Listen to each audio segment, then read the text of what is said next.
All right, so this is going to be a short video for part 6. I do apologize with the audio. I'm in my office, and there's just a really wicked echo, if you will. So for this video, what I'm going to do is I'm going to run down through the instructions for part 6. I'm going to show you how to get the information that you need to complete the hypothesis testing for each of your questions. Now, when I say each of the questions, you're going to only test the questions that you copy, not the demographic questions at all. So if you copy 3 questions from the poll, then you're going to have to do 3. If you copied 6, then you're going to have to do 6. And so just real quick, there is no right or wrong answer when you do the test. As long as you follow the proper steps, you should be okay. So for part 6, and of course we're going to wrap up part 6 and the final paper at the same time, so that means that your conclusion needs to be written, your introduction needs to be written, your APA needs to be correct, and any issues that you might have, make sure that you reach out to either the librarian, Miss Ann, or reach out to me before it's due. And then after this video, hopefully I can get it within the 15 minutes for this free version. I might have 2 videos, but I will also post a video, or I think Miss Ann might be posting a video for the final presentation that you're going to be doing. So you're going to do the confidence interval. You're going to find a p-value for your hypothesis testing, and you're going to go ahead and find, follow the 5-step process.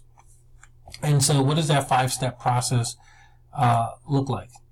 So step 1 is you're going to state your null hypothesis and your alternative hypothesis. So the assumption I'm going to make is that you're going to go ahead and do a 2-sided test. You're going to have to obviously read chapter 8 so you understand what I'm saying when I say certain things. Step 2 is you're going to find your alpha, and then you're also going to find your critical value. You can see here on the screen.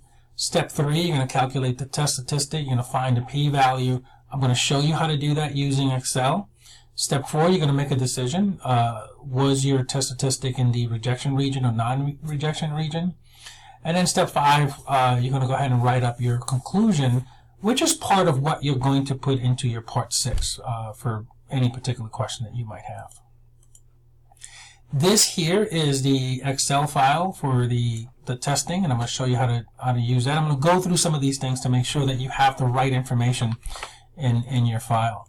And then this is the question that I'm going to test, right? And so obviously some of this information, especially the population parameter that I'm going to be using, is sort of made up, but that's not important. The important thing is that you know how to do it from the beginning to the end and wrap it all up. Okay, so where do I get step 1 from?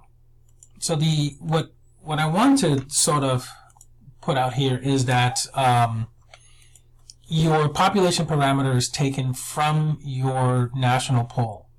Now, one of the things that you're going to have to do, and let me show you here real quick, is that you're going to have to find, so you choose your question. And for my example, I chose that sometimes the police have the right to use violence against their own citizens. And so it's a 5-point Likert scale, right? Strongly agree, neutral, disagree, and strongly disagree. It's difficult to sort of tell the difference or quantify the difference between strongly agree and agree. So then what I decided to do is just collapse those 2 into 1. So I'm just looking at what proportion of my sample agreed with this statement, right? And you can see here that I had 58%.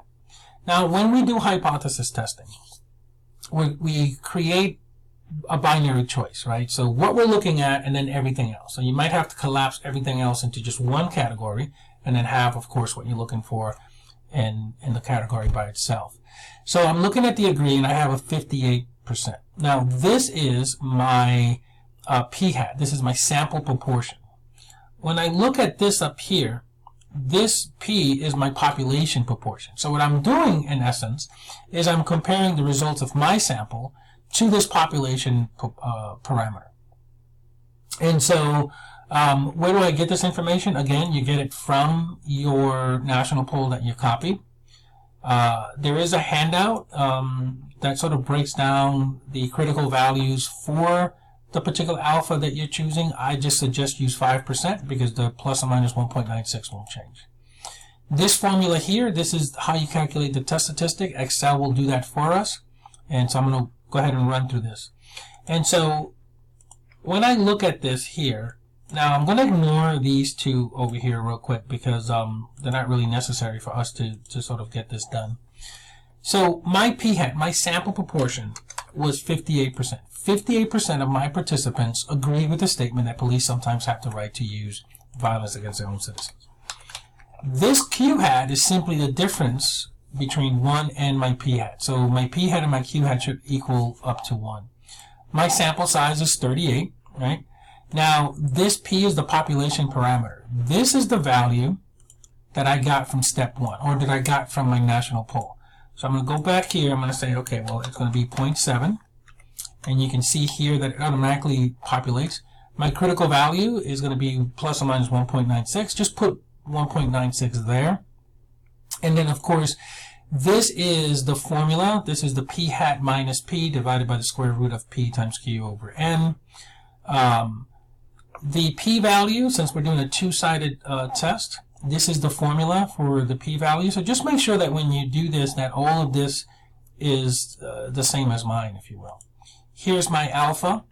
And then, of course, when I calculate my test statistic, this is going to tell me whether or not I reject or not reject the null hypothesis. So, in essence, really, you're just putting in your p-hat, your q-hat, your sample size, and your p. Everything else should hopefully self-populate. Don't worry about these two values. If you use 5% alpha, this is going to remain the same. And then, of course, what we're doing is we're comparing our test statistic to our critical value plus or minus. So if I go back over here, I calculate my test statistic, right? And let me go back here. So it's negative 1.61. Let me get back to this Word document. So equal negative 0.161. So that's my test statistic that I have, right? And so now what I'm going to do is I'm going to make the decision. And now, if I go back to my Excel file here, it tells me that we don't reject the null hypothesis. In other words, we don't have sufficient evidence to say that the population proportion, population parameter of people who agree with the statement that police sometimes have the right to use violence against their own citizens is different than 70% or 0.7. And so what I'm saying here is since negative 1.61 is greater than negative 1.96, we do not reject the null hypothesis. Right? And so, again, if you see here, it's telling you, don't reject it. We got a p-value of 0.1. And if you go through chapter 8, you realize that if you think of the bell curve, we have negative 1.96 on the left of the bell curve. We have positive 1.96 on the right. Any values between plus or minus 1.96 is a non-rejection region, which means we do not reject the null hypothesis. Since we do not reject the null hypothesis, the way that we write our conclusion is as follows, right? So I'm going to state that I'm gonna put my sample size, which is 38, and actually let me do this. Let me write it this way. There is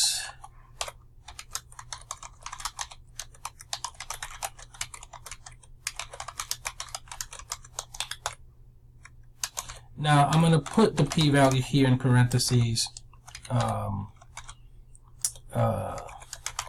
just to make it easier to support. Let me move the camera thing.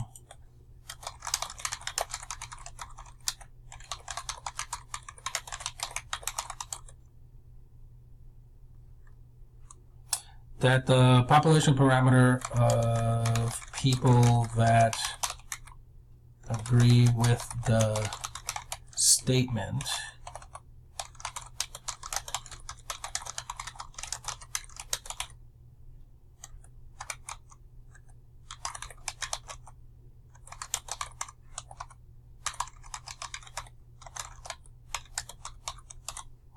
different than 70%. So there is insufficient evidence that a sample size of 38, p-value about 0.1 to support the claim that the population parameter people that agree with the statement that police have the right to use violence is different than 70%.